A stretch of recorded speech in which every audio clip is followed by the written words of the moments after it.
Imaginons un instant un scénario politique d'une tension telle que les principaux candidats refusent purement et simplement de se trouver dans la même pièce. C'est quand même assez surprenant pour une fin de campagne. Complètement. Pas d'échange de regards, aucune confrontation d'idées en direct, pas de plateau télépartagé, juste des pièces séparées, des entretiens successifs et des visions diamétralement opposées pour l'avenir de l'une des plus grandes métropoles françaises. C'est une situation qui déjoue vraiment toutes les attentes habituelles. En principe, l'entre-deux tours d'une élection municipale, c'est le théâtre d'un face-à-face décisif, une sorte d'arène où les bilans et les promesses se percutent en fait. C'est ça, le grand classique républicain. Exactement. Mais ici, ce silence croisé, cette absence totale de confrontation directe, ça pose d'emblée un cadre disons, très particulier. Et c'est exactement ce qui s'est produit pour les élections municipales à Nice. Bienvenue dans cette nouvelle plongée analytique. Aujourd'hui, notre objectif est d'offrir un décryptage clair, pédagogique et surtout d'une stricte neutralité sur les enjeux de ce second tour. Un travail nécessaire, oui. Pour comprendre ce qui se joue, notre équipe a décortiqué un matériel source très précis. D'un côté, le programme officiel de la liste Tous pour Nice, et de l'autre, les retranscriptions complètes d'une émission vraiment singulière, diffusée par France 3 PACA, où les trois candidats ont été interrogés les uns après les autres. Une émission qui pallie en fait l'impossibilité d'organiser un débat suite au refus d'un des candidats de s'y soumettre. Ça nous oblige à un travail de synthèse d'autant plus rigoureux. Il faut aller chercher la contradiction, non pas dans le direct, mais dans la substance même des déclarations. Absolument. Et avant d'aller plus loin, il est impératif de faire une mise au point essentielle pour notre audience. Les documents et les propos que nous allons analyser aujourd'hui sont par nature éminemment politiques. Oui, il couvre un spectre très large. Voilà, allons de la gauche jusqu'à la droite alliée au Rassemblement national. Donc, notre démarche ici ne consiste absolument pas à prendre parti ou à cautionner l'une de ces visions. C'est important de le rappeler. Notre seule mission, c'est d'agir comme des guides impartiaux, décortiquer la mécanique des propositions, comprendre la logique qui les sous-tend et restituer fidèlement les arguments pour éclairer la réflexion démocratique des électeurs niçois. On va chercher à comprendre quel avenir est dessiné par Christian Estrosi, Éric Ciotti et Juliette Chenel-Leroux. C'est un exercice fondamental. Quand le débat public se fragmente en monologue de cette façon, l'analyse comparative devient le seul outil pour évaluer la cohérence des projets proposés. Alors, déballons tout ça. Commençons logiquement par le maire sortant, Christian Estrosi. D'accord. Aborder son programme, ça permet de poser les fondations, de voir ce qui existe actuellement et comment cette continuité est défendue face aux attaques. Et quand on se plonge dans les sources, franchement, on est frappé par le volume des annonces. Ah oui, c'est un programme extrêmement dense. C'est le moins qu'on puisse dire. Il y a 85 mesures prévues rien que pour les 100 premiers jours. Rien que pour le début du mandat, oui. Et la sécurité, qui est historiquement un marqueur fort à Nice, reste le pilier central. On parle de l'annonce de 1000 policiers municipaux et le chiffre est vertigineux, de 10 000 caméras. C'est un maillage sécuritaire impressionnant. Mais on y trouve aussi des infrastructures massives, comme la création de 10 000 logements et un plan 100% anglais dans les écoles. Franchement, est-ce qu'on ne pourrait pas comparer cette vision à celle d'un joueur de SimCity ? Un joueur de SimCity, Oui, une sorte d'architecte démiurge qui tente de résoudre des fractures sociales ou des problèmes complexes, principalement en déployant des méga-infrastructures et des prouesses technologiques. ce qui est fascinant ici, c'est précisément cette confiance absolue dans ce qu'on pourrait appeler le solutionnisme technologique. Le solutionnisme technologique, d'accord. Oui, l'analogie de l'architecte urbain est très juste. La réponse apportée à une problématique n'est presque jamais d'ordre comportemental ou social en premier lieu, elle est toujours infrastructurelle. Tout passe par le bâti ou la tech, en somme. Exactement. Et l'exemple le plus parlant dans le programme du maire sortant, c'est son approche de l'écologie. Là où d'autres parlent de sobriété, de réduction de la consommation, son équipe répond par l'ingénierie lourde. Le projet Aliotis 2 en est vraiment la quintessence. Ah, justement, arrêtons-nous sur ce projet Aliotis 2. Il occupe une place prépondérante dans son interview sur France 3. Mais mécaniquement, comment est-ce censé fonctionner Aliotis ? Parce qu'on parle de recycler les eaux usées pour créer de l'énergie à un prix défiant toute concurrence. Alors, sur le papier, c'est un complexe industriel de très haute technologie. Le concept repose sur la création d'un double réseau d'eau à l'échelle de toute la ville. Attendez, un double réseau, sous les rues. C'est ça. Concrètement, au lieu d'avoir uniquement un réseau d'eau potable classique, la ville se doterait d'un second circuit de canalisation qui transporterait une eau dite brute, C'est-à-dire c'est-à-dire une eau recyclée après traitement des eaux usées. Cette eau servirait par exemple à nettoyer la voirie ou à arroser les parcs publics. L'argument central de Christian Estrosi, c'est d'affirmer que cette boucle fermée garantirait à Nice une indépendance totale face aux sécheresses méditerranéennes. Sécheresses qui, on le sait, vont s'intensifier au cours du siècle. Exactement. D'accord. Recycler l'eau pour arroser les parcs, le mécanisme physique est compréhensible. Mais il y a cette promesse énergétique qui m'interpelle fortement. Il affirme que ce complexe permettrait de fournir de l'énergie à 5 centimes le kilowattheure. Oui, le chiffre a de quoi surprendre. Mais attendez, aujourd'hui, les prix du marché européen fluctuent souvent bien au-delà des 25 ou 27 centimes. Comment une station d'épuration locale peut-elle casser les prix à ce point? Est-ce que les sources expliquent ce miracle mathématique? En fait, les sources détaillent la promesse, mais la faisabilité économique à court terme reste le grand point de friction. Le mécanisme repose sur la méthanisation.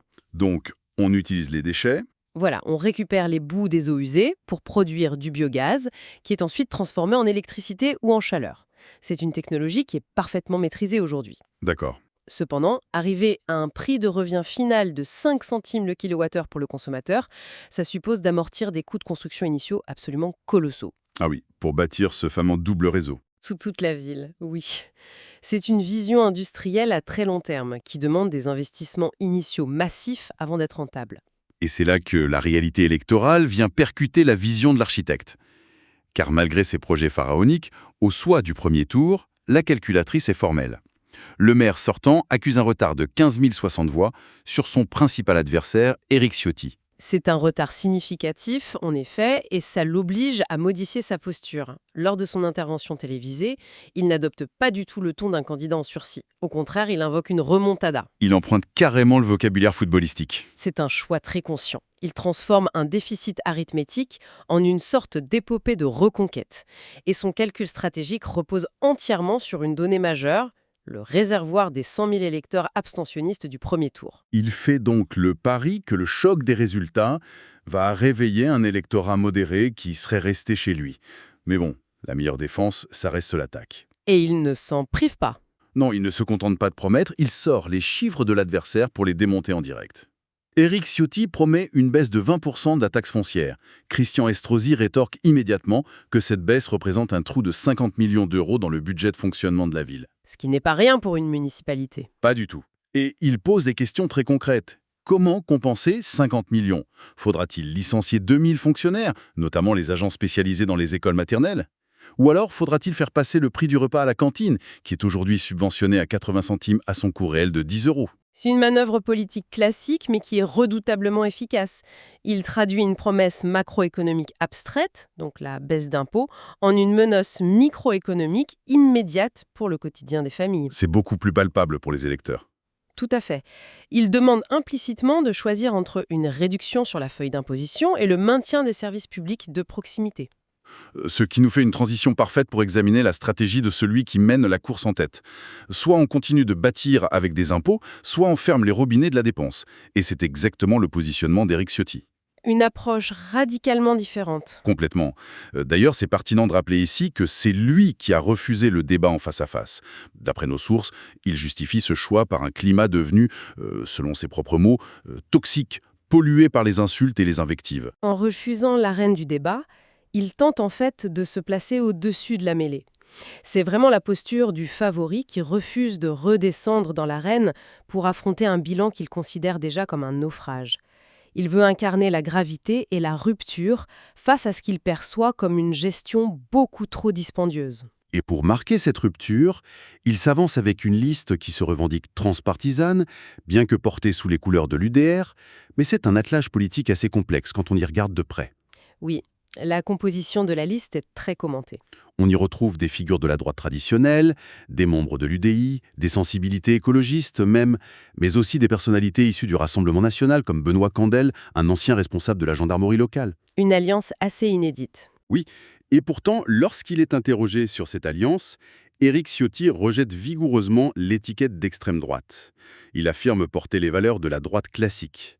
Le retour de l'autorité, la protection de l'identité locale et la liberté économique centrée sur le fait que le travail doit payer. Surtout, il dément avec virulence l'accusation selon laquelle la mairie de Nice, s'il était élu, serait téléguidée depuis Paris par Jordan Bardella. Si l'on relie cela au contexte global, cette volonté de désamorcer l'étiquette nationale est cruciale pour sa campagne. Les élections municipales ont cette particularité que les électeurs votent très souvent pour un pragmatisme local plutôt que pour une idéologie partisane pure. On vote pour le maire, pas pour le parti. Exactement. En insistant sur le fait que son bulletin de vote ne portera aucun logo de parti, il demande aux électeurs de ne juger que l'efficacité gestionnaire. Il veut recentrer le scrutin sur 3 mots d'ordre qui rythment tout son discours: la dette, les impôts et l'insécurité. C'est là que ça devient vraiment intéressant sur le plan de la gouvernance. Son programme ne ressemble pas à un catalogue d'inauguration future ou de grands rubans à couper, mais plutôt à un plan de sauvetage financier. C'est l'image qu'il veut donner. Sa toute première mesure annoncée, ce n'est pas de poser une première pierre, c'est de déclencher un audit immédiat par la Chambre régionale des comptes. En parallèle, il annonce l'annulation pure et simple de l'augmentation des impôts locaux votés en 2024. Et ce, dès le 24 avril. Invoquer la Chambre régionale des comptes, c'est utiliser une arme administrative très lourde.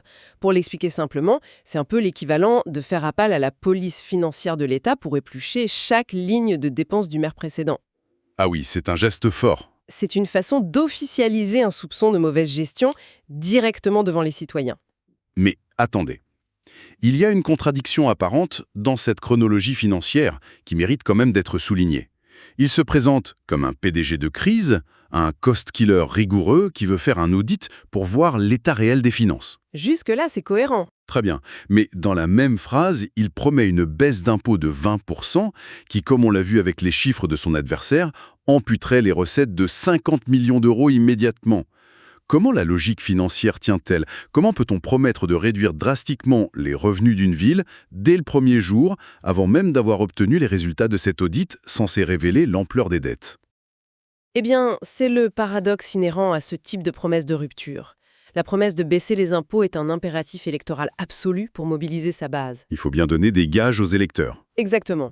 L'audit, lui, c'est la justification politique qui viendra légitimer les coupes budgétaires à venir. Parce qu'il faudra bien équilibrer cette baisse de revenus. Et ces coupes budgétaires, elles pourraient impacter directement les grands projets d'infrastructure actuellement en cours. C'est certain. Et le meilleur exemple dans nos sources, c'est le projet d'extension du tramway en direction de Cagnes-sur-Mer.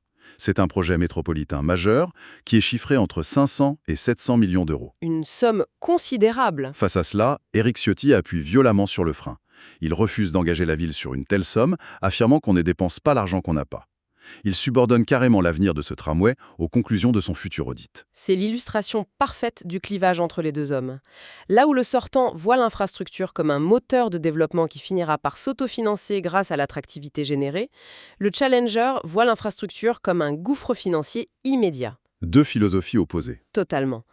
Mettre le tramway en pause, c'est vraiment la première étape concrète de cette logique de cost-killer. Nous avons donc le bâtisseur solutionniste d'un côté et l'auditeur fiscal assumant une rupture stricte de l'autre. Mais bon, si la politique locale se limitait à un fichier Excel, ce serait presque trop simple. L'équation de cette élection est rendue infiniment plus complexe par l'existence d'une troisième voie. Une présence décisive, oui.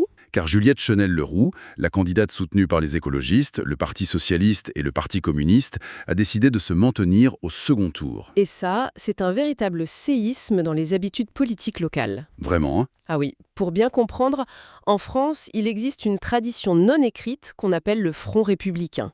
Généralement, lorsqu'un parti d'extrême droite ou allié à l'extrême droite est en position de gagner une élection, la liste arrivée en troisième position se retire volontairement. Pour faire barrage. Voilà, l'objectif est de ne pas disperser les voix. En refusant de se retirer, Juliette Chenel-Leroux brise consciemment cette règle historique. Ces justifications, qui sont longuement rapportées dans les sources, sont d'une grande fermeté.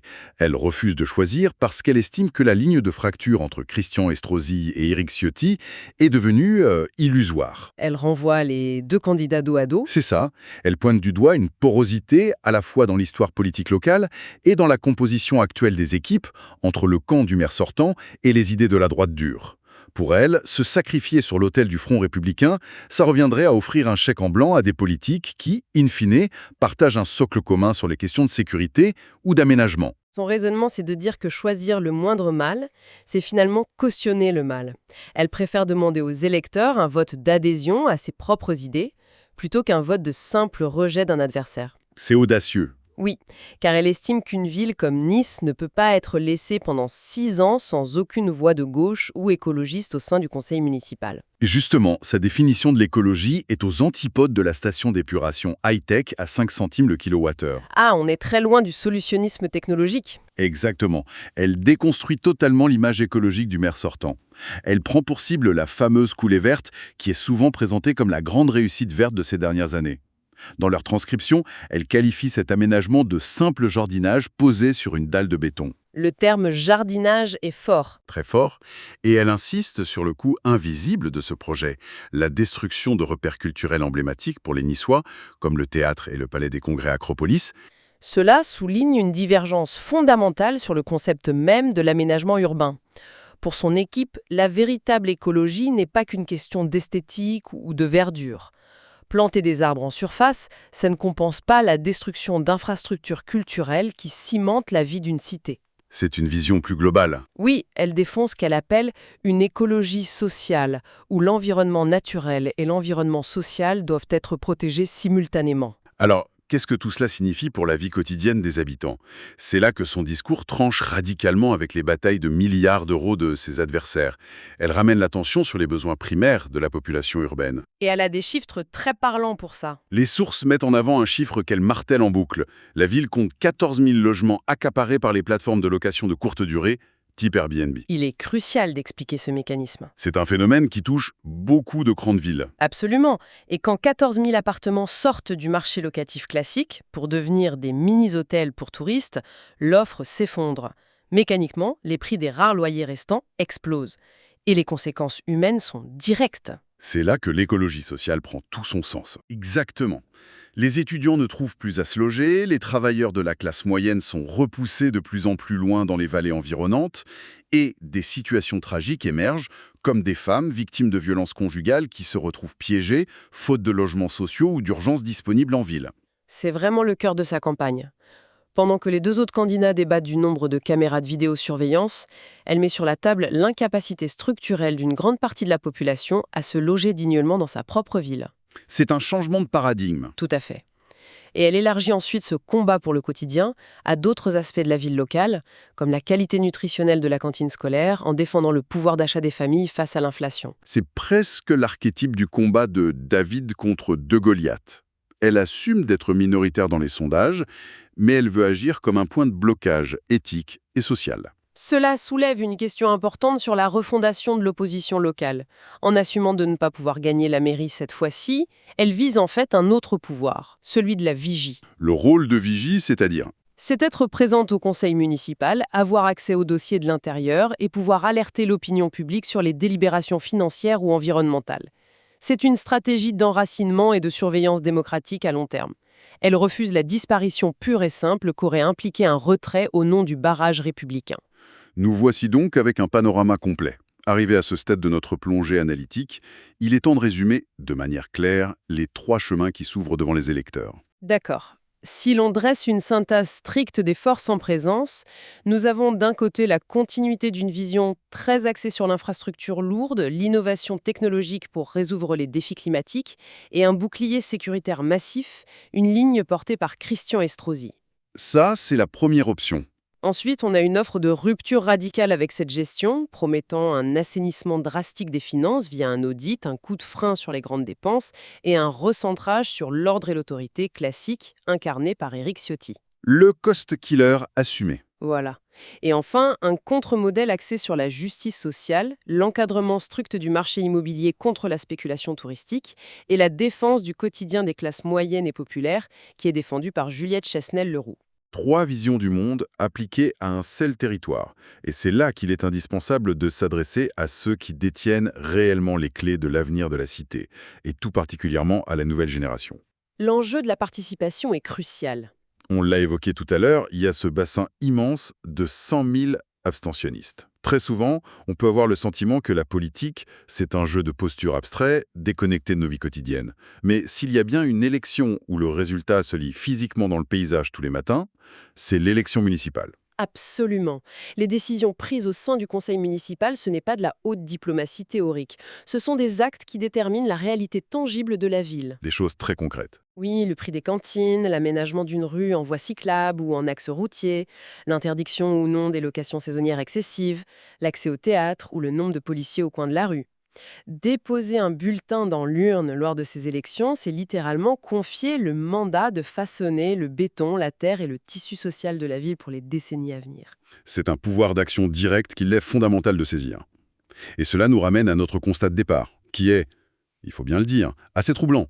Nous avons parlé de ce silence croisé, de cette impossibilité matérielle, de réunir les candidats autour d'une même table pour débattre. Ce refus de la confrontation d'idées en direct, c'est un symptôme frappant de la tension politique actuelle. Exactement. Et cela doit nous laisser sur une réflexion fondamentale qui dépasse d'ailleurs largement les frontières de Nice. C'est une tendance nationale, voire globale. Oui, dans un paysage démocratique où la tension est telle que les favoris estiment le climat trop toxique pour s'affronter sereinement, où le refus de débattre se transforme en une stratégie politique assumée et calculée, comment les citoyens, et particulièrement les jeunes électeurs, pourront-ils demain forger leurs convictions de manière éclairée ? C'est une vraie question. Si la place publique du débat contradictoire disparaît lentement, au profit de monologues soigneusement contrôlés et d'interviews menées dans des pièces séparées, n'est-ce pas la nature profonde de notre démocratie locale, ce cœur battant de l'engagement citoyen qui est en train de muter silencieusement sous nos yeux ? Une question essentielle à méditer avant de se rendre aux urnes.